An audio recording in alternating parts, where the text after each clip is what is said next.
Welcome everybody. This is episode 1 of the Haunted Cape Fear and Beyond show. Thank you so much for watching.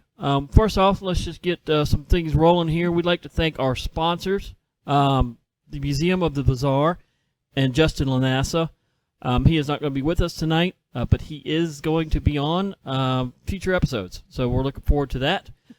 We have a lot to talk about tonight, so we're just going to get right on into things.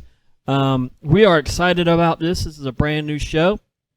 We are on location in Wilmington, North Carolina at the Museum of the Bazaar. And this show is going to run on 20-minute segments, 4 topics through those 20-minute segments, ranging in all things paranormal. My name is Matt DeVita. I am your host. I have been in the paranormal field. Also, let me just get this out of the way. This show is rated R. Yes. Strong language and, content can be, subjected from time to time. So, but I have been a paranormal investigator for over 15 years now. I ran my own group. I've run several groups over the past years in Wilmington, North Carolina. I've been in the music and film industry for over 30-plus years in the area as well. My last group was called Cape Fear Soul Seekers, and we have investigated this museum on more than one occasion. I believe this museum. I'm ecstatic that that Justin has allowed us and is excited about all of this as we are. To be able to do a show like this, there's 2 devices on our table that I will explain to those that don't necessarily know a lot about the paranormal field shortly. And they're there for a reason, because I believe this museum to be extremely haunted on many, many, many levels, for many, many reasons. And we're going to get into a lot of that. We're going to get into some of it tonight. We have a guest as well that's going to be on with us shortly, who is also a current employee. Our co-host, Hayne, next to me here, used to work at the museum and also is still an investigator with me, even though I don't have the name Cape Fear Soul Seekers any longer. I am now with a group called Eerie Expeditions Paranormal. They are based out of Fuquay, North Carolina. I am the assistant director for that group as of recent, and they're a great group to work with, very diverse group, and just a great bunch of people. They will be doing stuff more in Wilmington area as well. I do a lot with them. I travel with them, and very excited to be doing all kinds of production work with them as well in the near future. So. With that, I want to get talking about. Well, let me introduce Hayne, and then I want to get talking about the museum. Hayne's got a story, a funny story to introduce first, but I want to get. Hayne has personal experiences. I've got personal experiences. So tonight's show is going to be more. Dedicated to the museum and experiences in the museum, and artifacts related that are in the museum and exhibits. We're gonna have an exhibit presented to you all. That's a very interesting one that our guest is going to talk about when we introduce our guest. But with that being said, Hayne, tell your story, and then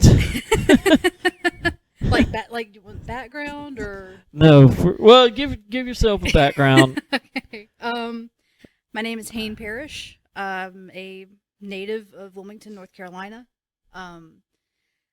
I had the privilege of growing up in a number of haunted houses because you can rent haunted houses really cheap, and we didn't have a lot of money, so I got to see really interesting stuff at a really young age, and it sort of embedded itself in my mind, and I've had a lifelong obsession with the paranormal since then. and started working at the museum because this is clearly the type of environment that I like. It's great. Where I met you Right. and got involved in Cape Fear Soul Seekers and got to see some amazing things through that. And I'm so excited to be doing this with you now.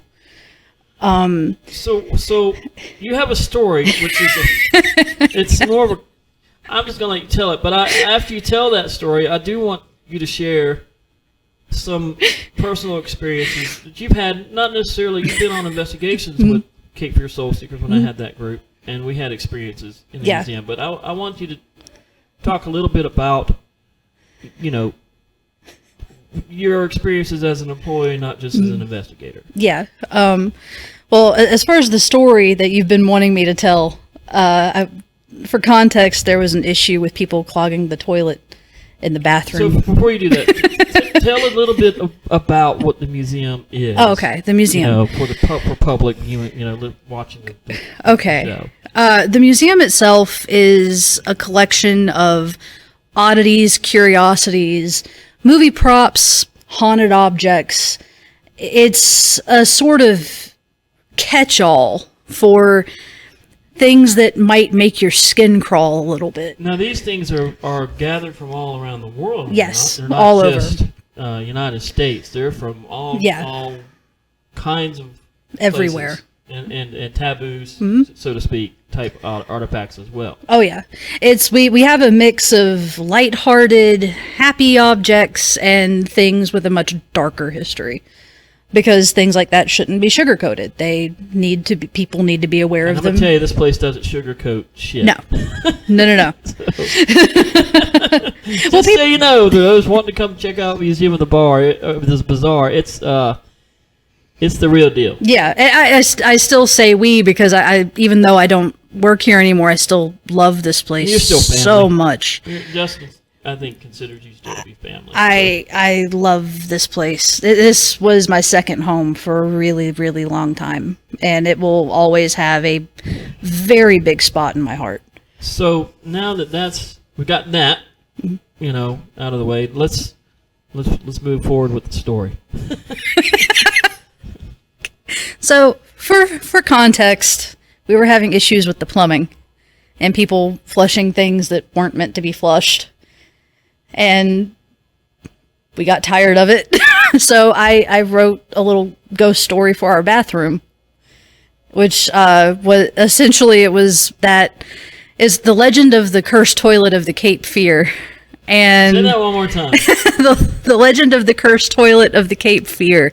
And Wow. the story read that a plumber had I've visited a couple of cursed toilets in my time, I think. Pretty sure I have.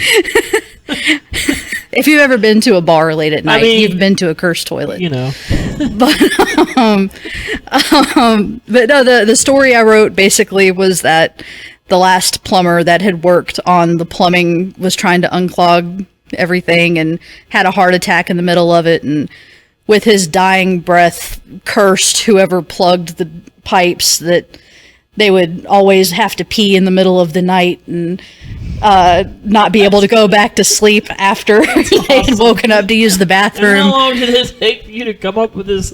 Like 2 minutes. You're You're just naturally gifted with writing, I think. and weird shit. I mean, it's my brain's an odd place, That's but why we're doing this show. so I typed it up and put it in the bathroom, and at the bottom was just like, please don't do this to yourself. Only flush waste and toilet paper. Awesome. And it's still there, right? I walked in earlier and saw that it was still hanging up there like 2 years later. So, and I haven't heard of any horrible, plumbing incidents. So I'm guessing that the warning worked. Right. That's awesome.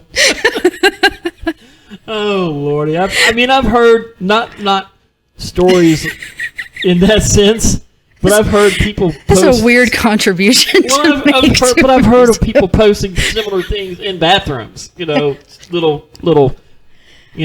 Well, I mean, What do they call trinkets or what? Little writing. Yeah. But in my opinion, that's probably one of the most interesting ones I've ever heard. as far as that goes. Well, considering the issues that the pipes were having, I'm hoping that didn't scare the shit out of people too badly. But Literally. What if it did?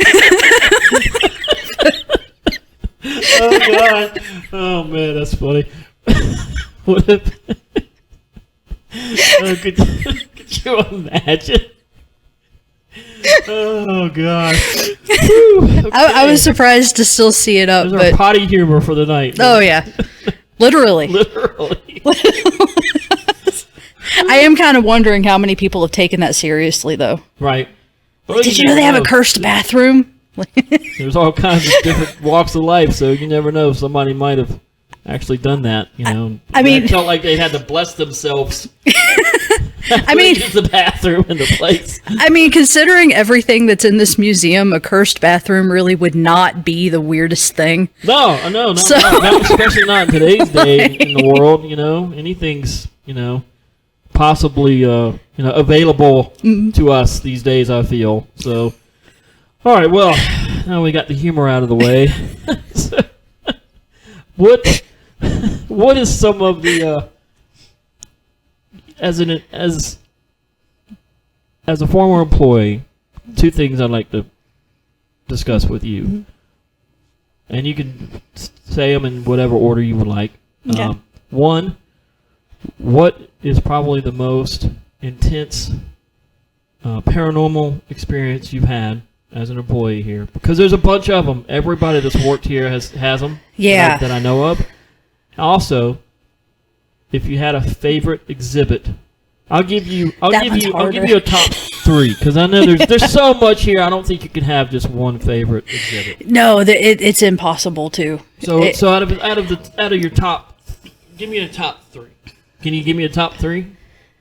I mean, I'll try to limit it to three. For me personally, one is going to have to be I keep saying we because I miss this place so much.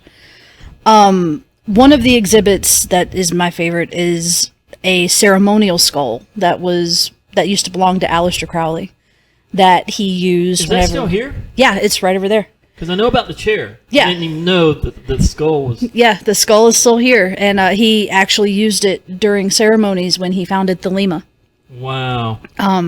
That's really, really cool. That's crazy. Another one is what you mentioned, the chair. Aleister Crowley chair. Or no, it's Anton LaVey.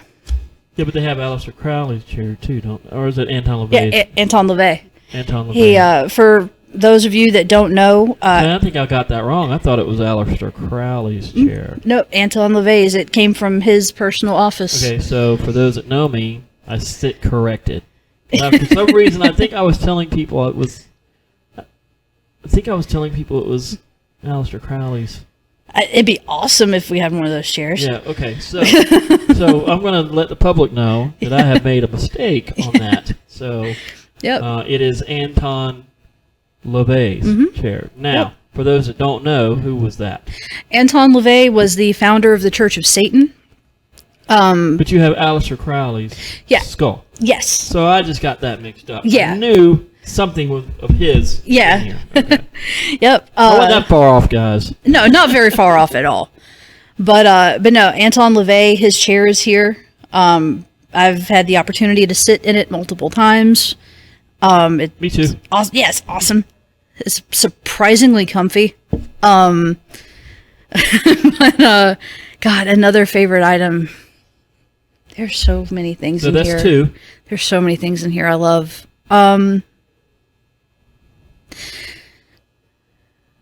This will probably come with some controversy.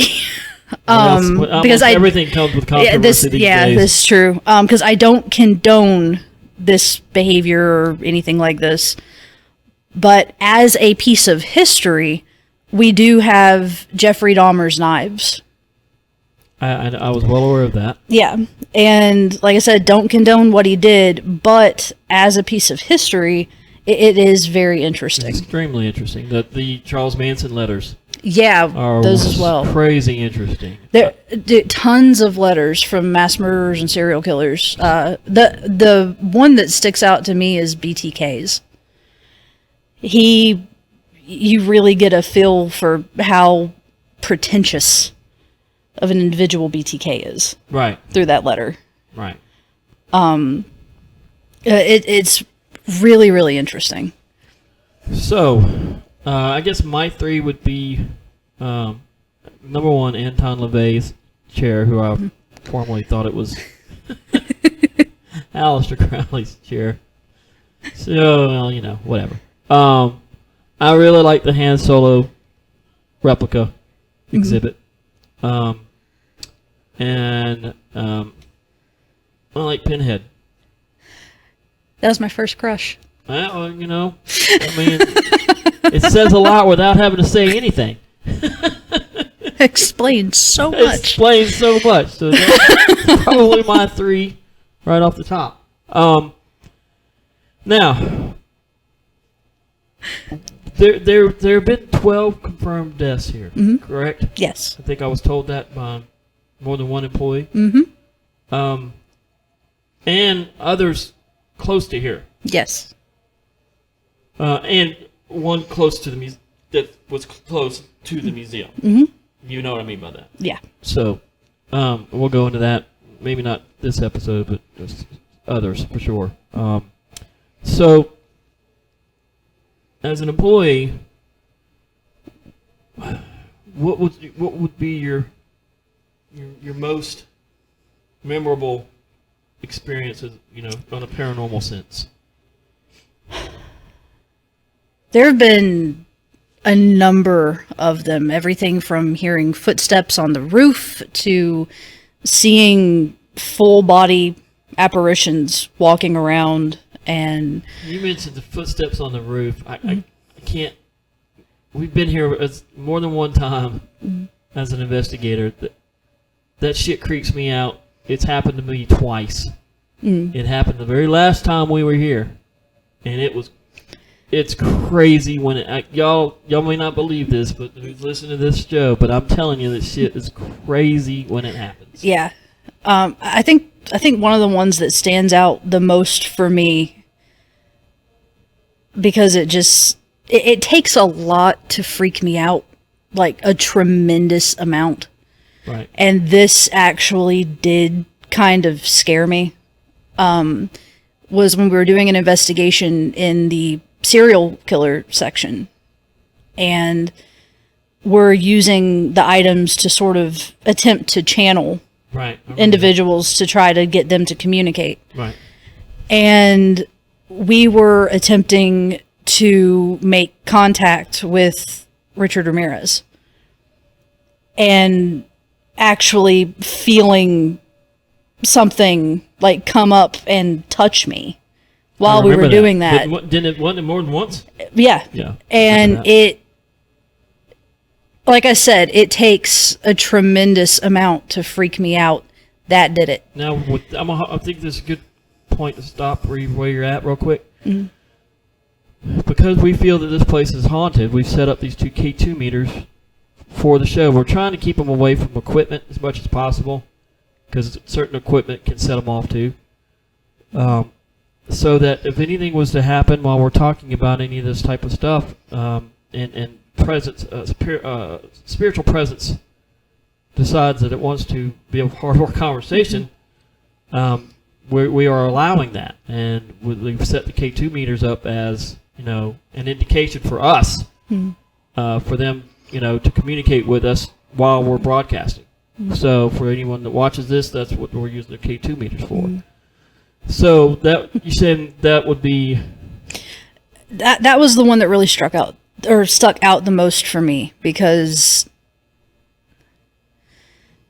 I'm very interested in true crime and serial killers. Not, like I said, with Jeffrey Dahmer, not condoning it, but trying to figure out what drives an individual to go to those dark recesses of the mind.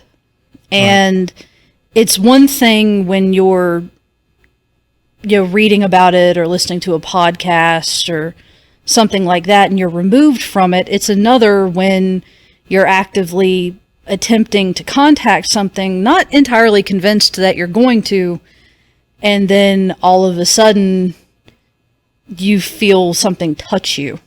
That Oh, yeah. then it hits you. It gets real quick, real fast. Yeah, that's the moment that you go from, this is fun, to this did I is- just summon a serial killer? Same thing with disembodied voices and yada yada, which we'll talk more later on. But Yeah, like it was in that moment I was like, I have made a mistake. Like this was not a good idea. yeah, But, I can relate. Yeah, that really sticks out to me. I feel like you had footage of like my hair moving or something Probably during lost that. in the archives of the past investigations Yeah. somewhere on a hard drive somewhere. It was bizarre, and that moment really. I've had much more enjoyable moments right. as well, like interactions that aren't bad at all. Why don't we let's talk about those. Let's bring our guest in. I feel like we're at a good point to where I want to introduce our guest and see if you two can match up some experiences, whether they be like friendly ones on the paranormal side of things in this museum, or are they more friendly than not? I'd like for us to discuss that. Are they playful? What do they do? What do you see? And I'd like the two of you to discuss that amongst yourself, because you're a former employee. You've had plenty of experiences, and our guest has told me about several. So with that being said, let's go ahead and introduce Eric. I'm going to let him come on in, Eric.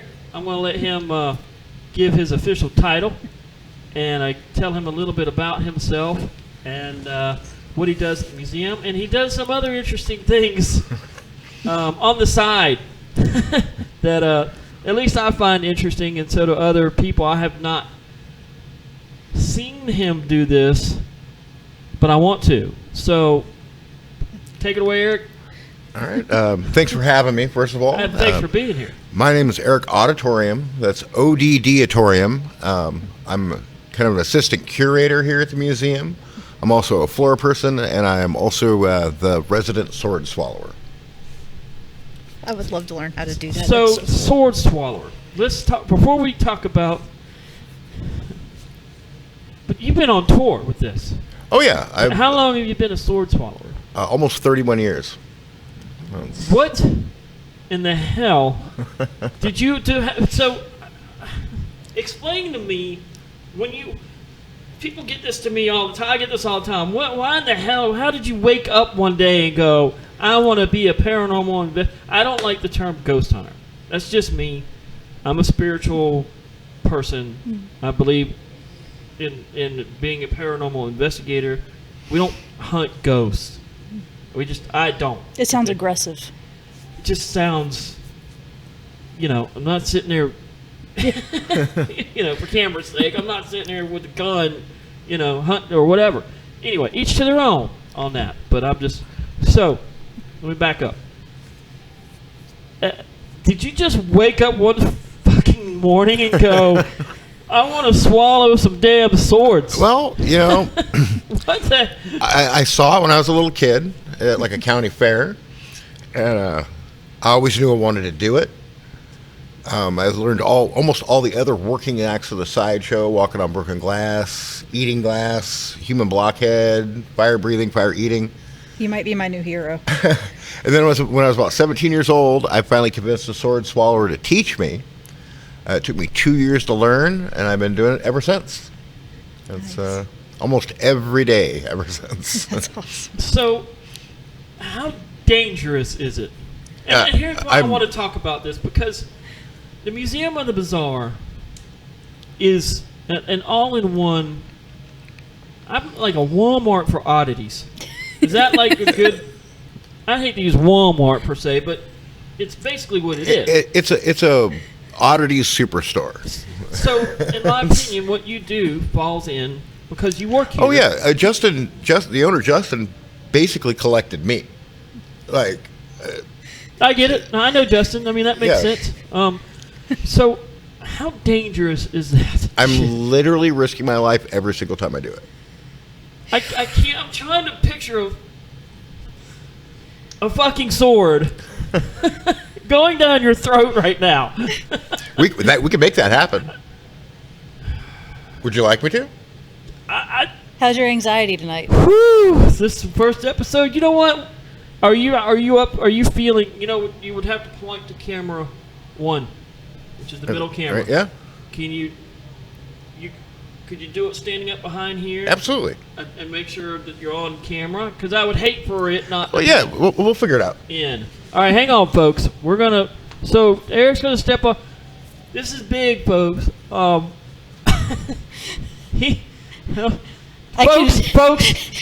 don't fucking try this shit at home. Disclaimer. For the love of whoever you believe in. Holy Lord. Am I gonna have a microphone? Is it gonna work? I can hold it for you if you want. So Eric, let's welcome them. Eric, do you have a sword swallowing name? Like Eric Autor. They call me the world's most daring sword swallower. Okay. They also call me the pending mortal. I'm gonna tell y'all right now. For those that are viewing this, will view this once it airs on YouTube. This was not originally discussed for this particular. This shit's the real deal, y'all. So I'm gonna move over here. I'm gonna move over to Europe. I don't even know if I'm pointing the right way. I'm gonna move so you can get it clear. Am I in camera? Am I on? Look in the viewfinder, Hayne, and see if he is. I'm leaving all this unedited. I would back up just a little bit because it is cutting off like. Please don't cut my head off. Back up. Right now, it's like right at your fedora, cutting that off. Oh, I'm scared to watch. I'm so fucking close to this shit. Is that good? Is this good right here? I mean, I'm good. If you're good with me being here, how's it look on camera? Right now, you're fully in frame, but it's probably going to cut off the sword. I think I'll be all right. But it'll get it coming down. Yeah. Down, yeah. Yeah, that's fine. All right. That's fine. If you want, I could move it closer and then move it back when he's done. Leave it as is. We'll leave it on the tripod. All right. Whoo! Y'all, I feel like when Jimmy Fallon has shit on his show, it makes him nervous. I'm fucking feeling that shit right now. I would try going back about that much more. I just want to make sure that it gets everything. I'm just worried the mic won't get me. What do you want? What do you mean get you? Because I talk my act. So. Well, let's. You want to grab my mic and hold it up for him? No! I don't want to be in there. Fuck that. Okay, would you like me to do it? Yes! I feel like I know how Kevin Hart felt now when he was on that show when he did with the eagle and when the Steve Irwin guy was on there and they were trying to get Kevin Hart to work with the animals and he kept saying no. I'm like oh I get that shit now. You should be able to. We're gonna leave this. It's gonna be all as is. We're gonna leave this on camera just like it is. I think it's. Oh lordy. Okay. Hayne, watch your ass. Okay, folks. All right. I'm about to do for you guys at least twice as dangerous as normal sword swallowing. I'm going to swallow this. Close my eyes. 15-inch stainless steel blade. Then take a bow, bending at the hip, doubling my body over. Oh, wow. The reason it makes it twice as dangerous, if my posture's all incorrect, or if I lean to the right or left, it will change the direction of the blade, either up or down, Don't or sweat. right or left. Something when you're swallowing swords, you do not want. I'll be risking rupturing my esophagus, also puncturing my stomach. Or cut your fucking head off. Both these injuries you become fatal within minutes, so twice as dangerous. Twice as dangerous.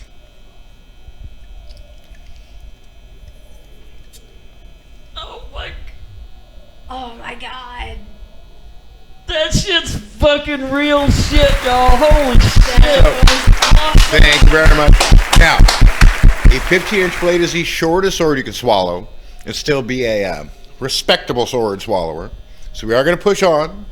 There's going to do another one. To the 20-inch blade that reaches the very Look, pit of my stomach. I'm going to tell y'all. So, for those that can't see offset, there's glass displays over to our right. I guess that's stage right. And I could see the reflection.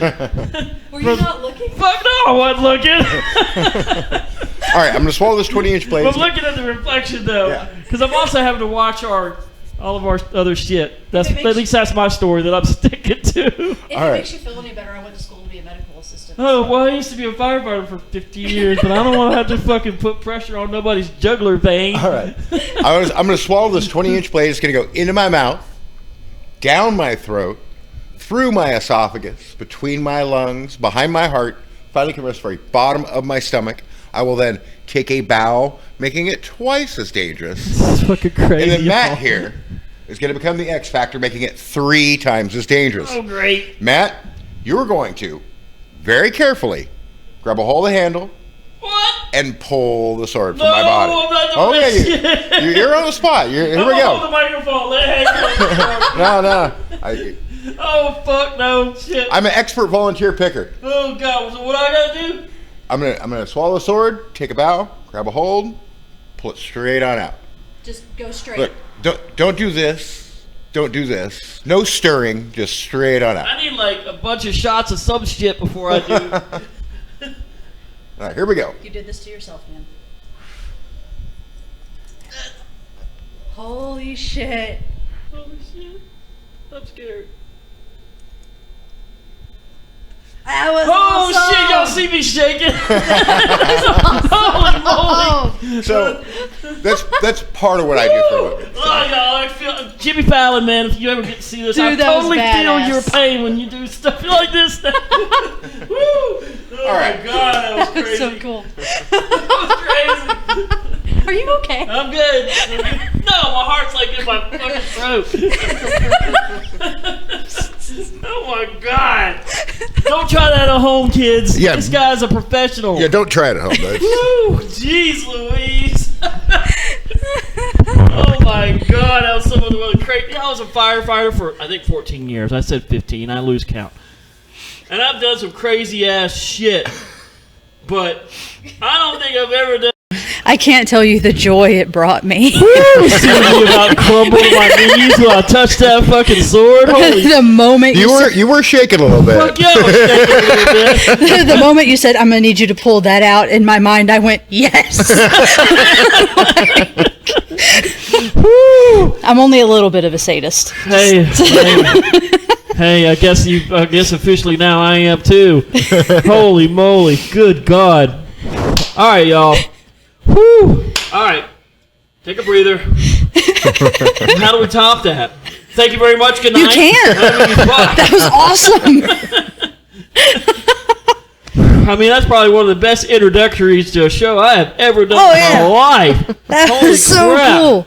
Dude, I do want to ask the on the side of your blade, what the inscription on it? What did it say? Oh, it's initials for Cutthroat Freak Show.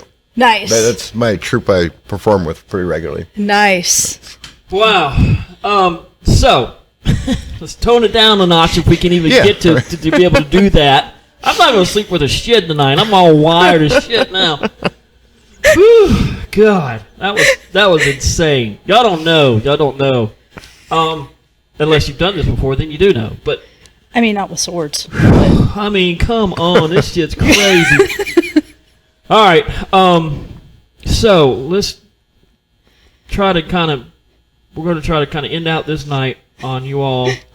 We're going to, if we have enough time, we're going to talk about one artifact. Yeah. But real quick, let's talk about. Maybe you two could compare a couple of stories real quick. So Caesar or Haynes already compared one, or I can't talk, y'all. I'm sorry, I can't. I'm still like the fuck that happened. What the fuck just happened?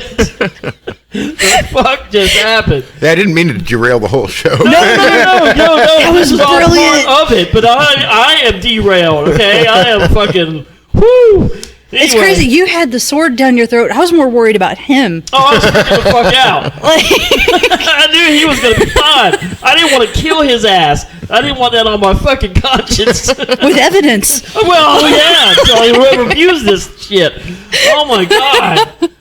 I'm just like, thank you to the powers that be for not me killing this man while I pulled the fucking sword.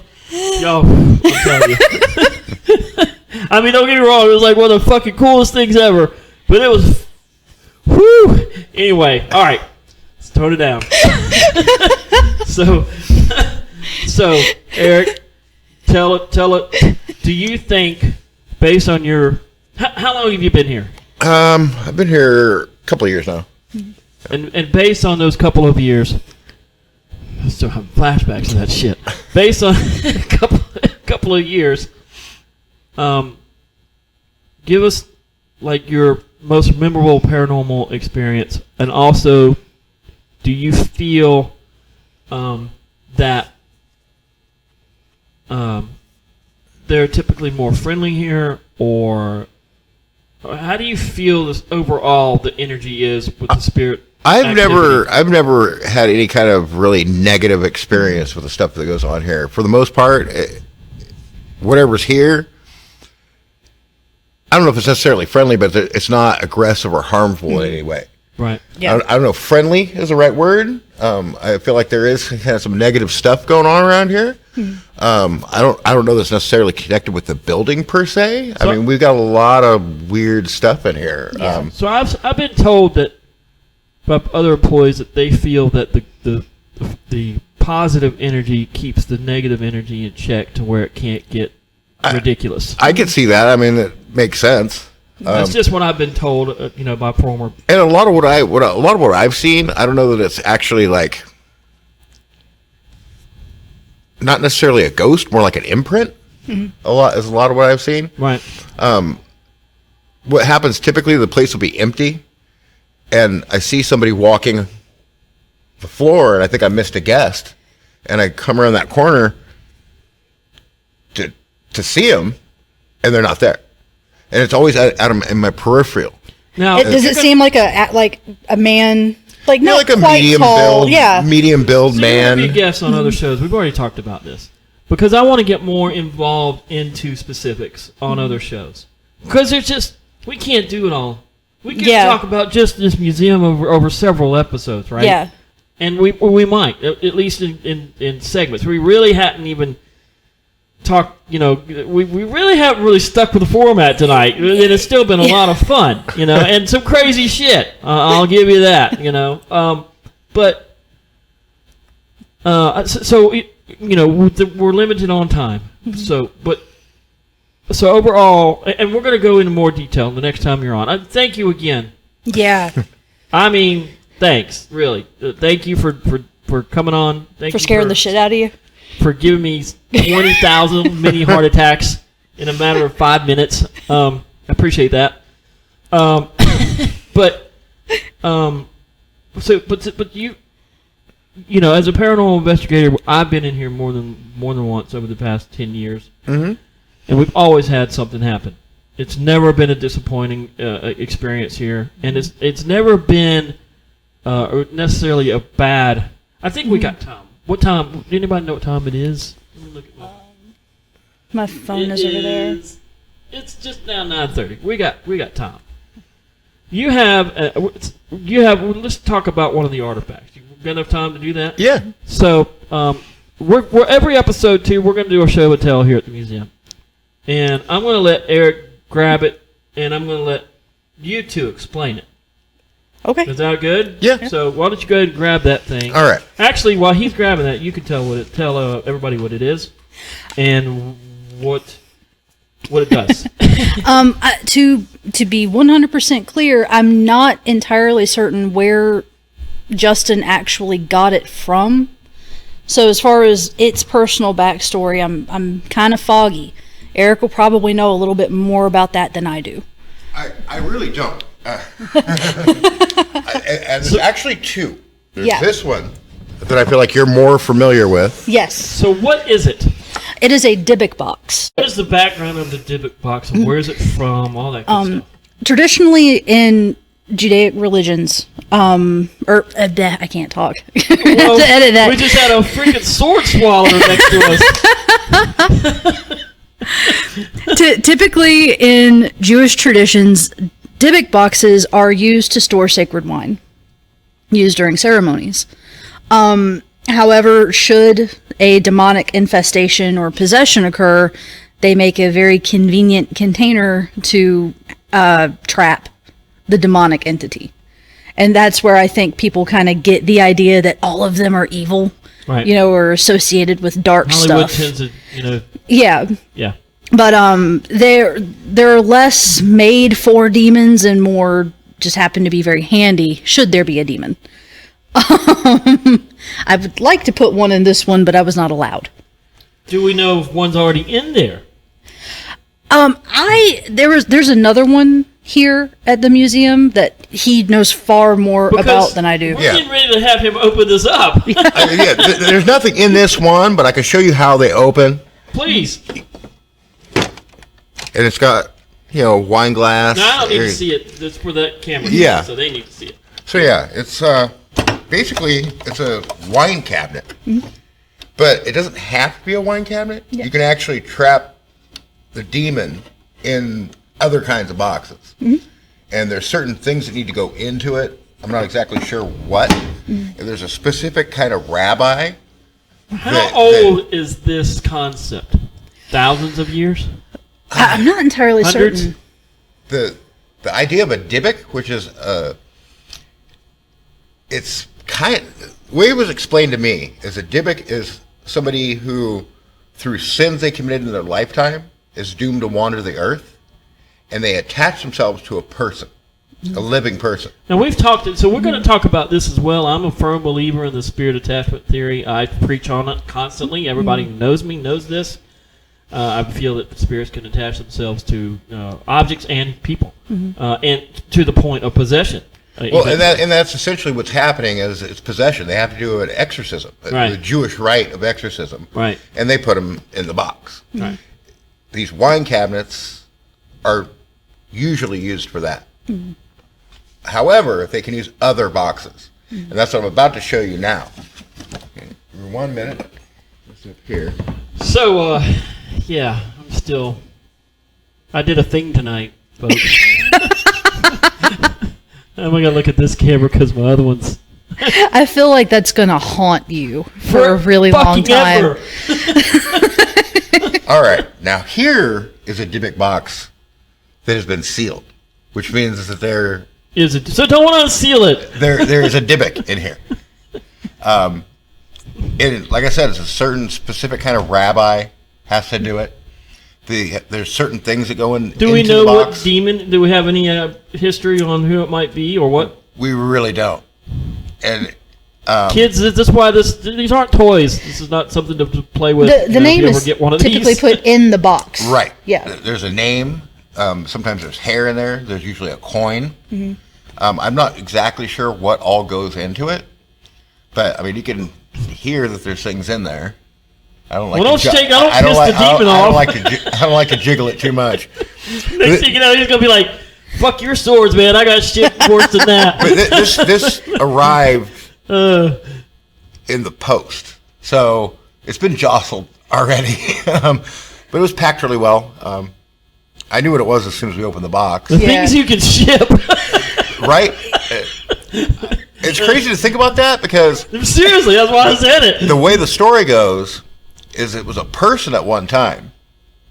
They passed away, were doomed to wander the earth, decided to attach themselves to somebody, then were exorcised and put in this box, then shipped to the Museum of the Bizarre. For those listening to this on the podcast, I'm going to be giving links. So this will be up on Patreon and other podcast outlets eventually. The Patreon podcast is going to have links to our YouTube. I just wanted to throw that out there real quick because this is going to be on audio, and the people listening to this are going to be like, "Where the fuck can I find this shit to watch what just happened?" You know, I have to say, how much would it suck to like live a life being just a complete and total piece of shit and acquiring things through ill-gotten means and all this stuff, and you die and you possess something and you feel like you're on top of the world because you have all this power, and next thing you know you're getting shipped FedEx in a fucking box. Wait, not just a box. In a box. Yeah. It was actually United States Postal Service, so it was. It's worse. Yeah, I know. Jesus criminy. Oh, Lord. That being said, I love our postal carrier. He's really cool, and We need to interview him and be like, oh, is it her or yeah, we could talk to him. I don't think he has any idea of the you stuff that he imagine delivers to us. oh, by the way, I had no idea there was a divot box in my fucking... just a demon. Something really funny kind of along those lines. My mom, she's since closed it down, and Right. she doesn't do this anymore, but Yeah, that just happened. yeah. That was offset. But Something just fucking fell over. yeah. Yeah. But my mom, when she moved to Florida, started a mortuary transport business, and so You've she had some interesting experiences in your life. well, actually the hearse The more that I know you, the more I appreciate your story. well the hearse that she had, she actually got from a company that worked with the prison system, and it's the one that transported Eileen Wuornos. But that's besides the point. What I was going to say is, as far as like shipping remains and weird stuff, a lot of her calls after, because they would pick up the body from the site, take it to the morgue, and then to the funeral home, just anywhere a dead body needed to go, they would take it. And she was telling me about how often she was having to take intact human remains to the airport. Yeah. And a lot of people don't realize it, but if you're on a flight, you're likely flying with a dead body. What's that old UPS or one of them? If it fits, we'll ship it. Yeah. Yeah, like it's, you really... They weren't bullshitting. Yeah, like one of their frequent places that they had to drop off cadavers was at the airport. Right. Yeah. And you don't realize how often you're actually interacting with the dead. Like, Right. they're everywhere. People used to be way more cool with death and being around dead people. Yeah. It's only been like the last century where it became like a weird taboo thing. Yeah. It's been like sanitized. People used to have funerals What? in their house. That's Yeah. it. And we can talk Our about living room used to be called a parlor. Yeah. we can talk about this Yes. on another show too. Yeah. But about ghost hunting shows and this, that, and the other. I've talked about them before. I've talked about them recently on other shows. I was just recently on. We'll talk about that coming up too. Some of the, in my opinion, some of the pros of those types of shows, because there's so many of them. These types of things are being more openly accepted than they were ever 20 years ago. 20 years ago, this stuff was like, you don't talk about this, Yeah. in many different walks of life. And now it's, Yeah. really widely accepted, especially in America. I don't know about other parts of the world, but I'm sure other parts of the world have seen these shows, and and I would think it's at least a little bit more accepted than it was prior to any of these shows being on TV or Yeah. social media or whatever, what have you. I think a lot of that is also because of the rise of, the internet. We Sure. now have so much more information readily available In seconds. to us. And not only that, but we are able to connect with other people that have had similar experiences much more easily. So we're not, confined to just our little group, keeping it to ourselves because we don't want our friends to think we're crazy. Right. You know? Right, no, I totally agree with that, and I just I agree with whenever somebody tells me anything that's happened to them, who am I to say that you're crazy and it didn't happen? Who am I to say that? And so I agree with you in that sense for sure. If you've had an experience, that's your experience. I see it on social media. Oh, they're crazy. That didn't. People who are you? Yeah. To who you know, and as a paranormal investigator, we also know that just because it's haunted doesn't necessarily mean that something's going to happen Yeah. when we're there doing our job. Mhm. You know, and if it doesn't happen, that doesn't mean that it's not haunted. Yeah. You know, and people get that. You know, people are misled about that when it comes to paranormal investigators. You know, and that might be a con to the shows is, you know, because they think that every house is haunted. That you know, Yeah. they go the people watching those shows like, oh my gosh, is every one of these houses haunted? No, it's not. It's Yeah. just not. You know. I'm one of these people that believes very much that if it can be disproven, it should be disproven. I Debunking yes, is crucial. yes, I do believe in the paranormal, but I also understand that there are things people simply misunderstand all the time. That being said, someone's gut reaction to something that they experience should never be dismissed. I totally agree. And I think with that being said, we're about out of time, and I think that's a good way to just go ahead and wrap this sword swallowing show up. I mean, I've still got a lump in my throat, and I wasn't doing well. I was holding. Yeah, I was. So. That was easily the most enjoyable experience I've had this entire year.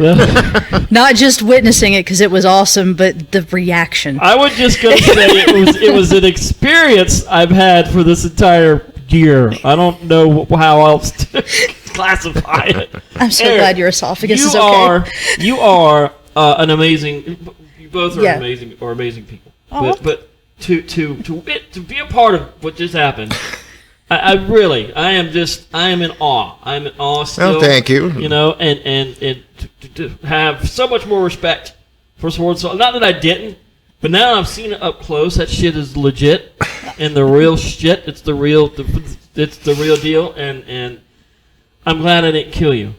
Me too. Yeah. Thank you for not Yeah. killing me. That You're was- welcome. You're so welcome. I'm really glad I wasn't an accessory. Whew, Like, good Lord. Kids, I'm telling you, please don't try that at home. This man is a professional and has done it for a long time, and he knows what he's doing.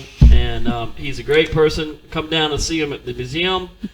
I want to thank Justin Lanassa for allowing us to put this show on at the Museum of the Bizarre. This show is going to be on YouTube. This is for our podcast folks.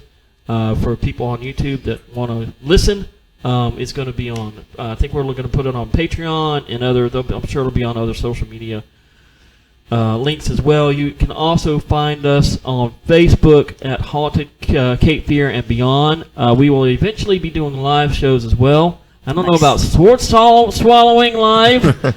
Oh my God! next time you're going to hold the microphone, aren't you? I'm holding the fucking microphone from here on out for anything we do. Jesus, criminy. Folks, I'll tell you what, I'm not going to sleep easy tonight. So anyway, but yeah, so check those out. Haunted Cape Fear and Beyond. This has been episode 1, titled The Museum of the Bizarre episode and introductories. Thank you so much again for all that watch and view. Please be sure to press the like button on Facebook and subscribe to our YouTube channel and to our Patreon channel as well. And thank you just once again. Thank you, Hayne. Thank you. Thank you, Eric. And what a great first show. And excited to be a part of it. And excited to be a part of many more shows to come. And just can't wait for the next one. How do you top that? How the fuck do you top that shit, though? You know how to breathe fire? yeah, I do.